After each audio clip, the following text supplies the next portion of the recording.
What's up, ladies and gentlemen? Xanon here, back with another video. Hope you guys are doing well. It's been a long time since I've done one of these. I've got a new headset, and sound quality should be good to give you guys some good videos here. And I've been really up to a lot of work and stuff recently as well in the last couple of months. But yeah, just seeing this update and would like to share my thoughts uh, and a few things that I've seen interesting. I've not seen them actually in this document mention anything about the utility tokens that I speak about on this channel for the last couple of months or years. But there is verbiage that gears towards those blockchain technologies and also those tokens, right? So I did highlight a lot of the stuff in here. I'm going to put this World Economic Forum PDF in the description box below so you guys can follow through, right? So I'm not going to read through this whole article, just a quick recap of a few points that I've seen. Uh, and it's great here that the regulation is coming as we see we're getting closer to the collapse, right? As you see, a lot of countries are going into recession. Germany is just going into recession recently. Uh, in South Africa, as you know, you guys know, I'm from South Africa. We introduced new um, notes into the system, which caused the rand to get weakened as also going through that, but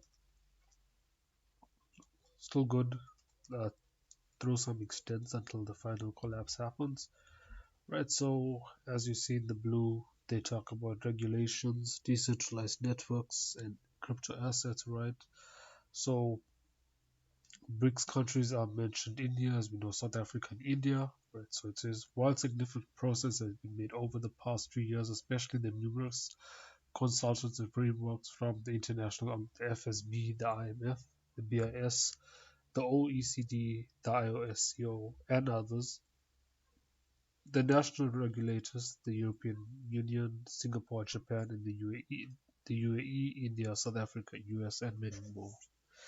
So, as you see, South Africa is lined up with Russia, and there's some things that on the surface it looks like they don't get along with the US, but as you can see, all these countries they work on the same page when you look more into detail in these documents, right? As they put it kind of in front of us, but they state something else, and such questions remain. And then they obviously define crypto decentralized, has value.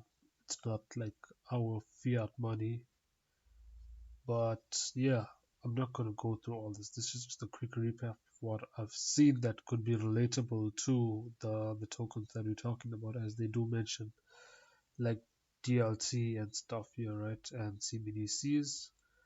I thought this was with the prevalence of crypto assets and smart contract programming, myriad uses ranging from cross-border aid disbursement and remittance to re-imaging traditional financial applications are increasingly being tried and tested. As a result, regulatory intention has increased, and regulators are keen to understand the potential benefits and risk of exiting businesses, financial stability and integrity, preventing illicit finance, and consumer protection concerns. Okay, so yes, in this part, they have been tested. Like I can speak from South Africa, no, the other countries are doing. You'll have to watch other channels. For those people that stay in those countries, that will give you better input, right, on what's really going on there. But as I can speak for South Africa, right, so in March, when there was that protest that was going on, that's when they introduced PayShap, which was the ISO 20022 messaging system that was integrated onto that, right, for payments. And then ProDragoka definitely will be coming in shortly after they introduce the new notes, right? So that part's been tested with the ISO infrastructure, getting very more digital trends coming, right? So that's going to be interesting as we see these recessions happening. So we have done a lot of testing here, and then something on the HBAR. I didn't see HBAR in anything here, right? But there is utility mentioned, and HBAR does have a lot of utility. I do know we're working with HBAR, like one of the biggest banks is Standard Bank. They work with HBAR. Then we have like stuff like when you look at that HBAR governing council, right? You have stuff like Dutch Telecoms in there. The council with Google and stuff like that, right? So with the Dutch telecoms, they do own Vodafone as they own T-Mobile and stuff like that. So what we know, like the Digital Foundation does stuff with, I think it's the project was called, I can't remember the name of. I think it's Imperium or something like Electronium. Electronium is the name of the project, right? So I'm not too familiar how far they gone with that project, but on their perspective and the governing body council, they are doing stuff with South Africa as well. So just keep in mind that that's part of that, right? I didn't want to bring HBI in, but some way it just managed to slip because it has some good technology, right? It has exponential growth to that. So this just these charts. I'm gonna leave most of the stuff for everyone to you guys to read because there's a lot of information in this document because we get closer and closer to the times ahead. You know, uh, the so-called cyber pandemic and stuff is will come about as there is politicians starting to mention those stuff like Julius Malema is saying there will be darkness and stuff like that. Well, we've been saying this stuff for quite numerous years now since the C word with the two numbers, right? So won't get too much into that, yeah. But coming into what I see and making just a few connections, right? Lack of standardized definitions, taxonomies, classification, understanding. I'll read this and I'll get into these three parts. The crypto asset ecosystem lacks a consensus on definitions, taxonomies, or even classification, and these continue to evolve as the uses for the technology develop. For too long, national regulators have metaphorically spoken different languages when communicating about and dividing crypto assets. That is true when they use the word Bitcoin. It's not basically talking about Bitcoin. They manipulate the verbiage, right, as it says, yeah, as the metaphorically spoken, right? So when they say Bitcoin, they're talking about the whole market in the spectrum. They don't say crypto a lot. So you have to be very cons- con- mindfully considerate about that because they play around so that you'll not see the whole picture of what they're doing. But we know when they say Bitcoin, it's not actually Bitcoin that they're talking about because for some of us, we know what they really are up to. And, the other guys, I can't really say much about them. It's one of those things where it's a world of where 50% will accelerate and the other 50 will fall behind, right? So, and let's move on as the United Kingdom to describe tokens intended to be used as means of payment or as an investment, but it is not commonly used term worldwide. Other institutions and organizations may define cryptocurrency as an asset or property. Okay, most of these policy guidelines regulations tend to classify crypto assets in terms of primary functionality, despite the fact that most, if not all, can be used as a form of payment, exchange, and have a spectrum of uses. Yes. So defining crypto as an asset or property is 100% right in the terms that we are tokenizing a lot of different markets with digital assets, right? So moving forward, the three tokens that I see on here that I connected is they have hybrid crypto assets, and I'll start there. Hybrid crypto, the only one that comes to mind is Zinfin XDC, and they have robust technology, obviously some links to Ethereum as well, right? So with Zinfin, we know that they have a lot of utility behind it. They perform similar functions just as well as XRP, XLM, and the other tokens, right? And you can build a lot of projects. There's great projects in there like plugins, and there's quite a few, right? I'm not going to go into that right now. There's a lot to grasp and go back to revisit that information. Payment, e-money, exchange, crypto assets. When it comes to the payment and e-money, as the first thing I picked up, and I know Stellar XLM does the e-money thing, and with MoneyGram, right? So the Stellar network, right? So we see that, and then utility crypto assets.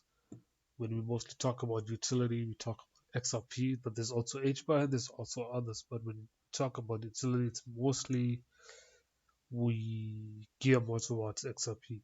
Not that I'm against other cryptos, right? But we know that there's the liquidity hub and there's other links and governments and other bodies that make us gear towards XRP and what it's going to be doing for the future, right? So we have that. So I just wanted to touch on those three, and there was nothing else that I think I needed to touch on here. Yeah, the travel rule, and I'll leave that in for you guys. And then this, obviously, again, Canada, South Africa, USA, France. Right, so we see that you have like the Paris Agreement and all those stuff. And then you have United Kingdom as well, Canada. All these countries are on ISO 2, right? So then the cybersecurity part, as we know, they talk about that. They have to put in that there. And then, yeah, it's just not much for me to really go. There's a lot to read. Hope you guys will check out this PDF and go through it. I just wanted to just review a little bit things that I think in perspective leads to those three tokens and other tokens that we know in the markets. And then back here again, industry should also review material risks posed to other entities such as financial markets, infrastructure, settlement banks, liquidity providers. We know that's validating nodes, operators, and other service providers, which also has Zinfin XDC and Stellar Network. HBAR runs nodes. So we have that, right? So yeah, that's about it, guys. I hope you guys enjoyed this video, and I'll catch you soon. But before I go, we will just check out the market, right? And then I will leave. So currently we see XDC. I don't think it's a good rank for it. Just when we know where this token should be. So it's 3 cents, still goodbye. And then we'll go up. So this market, I see Algorand 15 cents, Quant $100, VeChain currently at 1 cent, which, wow, that's an amazing steal right there. I think I might have an opportunity to grab some again, so definitely will grab some soon. Uh, yeah, I'm definitely gonna grab a bag of that soon.